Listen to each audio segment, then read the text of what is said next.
আফ্রিদি যখন ব্যাক করবে, আমি আজকে বলে দিই, তহিদ আফ্রিদি যখন ব্যাক করবে ইউটিউব কমিউনিটি কিন্তু ওই দিন আগুন জ্বলবে।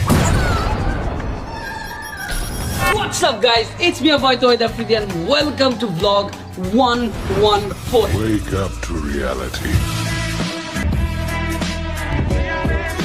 একটা কথা সত্য যে তহিদ আফ্রিদিকে জেলে নেওয়ার পর পুরো ইউটিউব কমিউনিটিতে ঝড় উঠে গেছে। কিছু কিছু কন্টেন্ট ক্রিয়েটররা তাদের নিজেদের টপিক বলে তহিদ আফ্রিদিকে নিয়ে ভিডিও বানায়, যেমন আমি। হ্যাঁ, আজকে আমার ভিডিওতে কোনো সিনেমাটোগ্রাফি কিংবা ফিল্ম মেকিং এর উপর কথা বলবো না, আজকে আমরা কথা বলবো তহিদ আফ্রিদিকে নিয়ে, কারণ এতে ভিউজ বেশি হয়।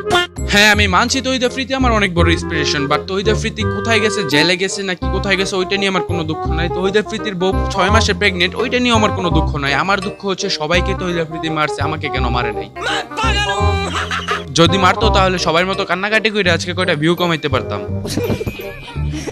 সত্যি বলতে তহিদ আফ্রিদি অ্যারেস্ট হওয়ার পর বাংলাদেশের 90% জনগণই খুশিতে লাফালাফি করতেছে, আর হাজারো ক্রিয়েটর তাদের বড় বড় ডাইন মারতেছে, আর আমি একমাত্র ওই ব্যক্তি যে কষ্টে খাওয়া দাওয়াই ছেড়ে দিছি।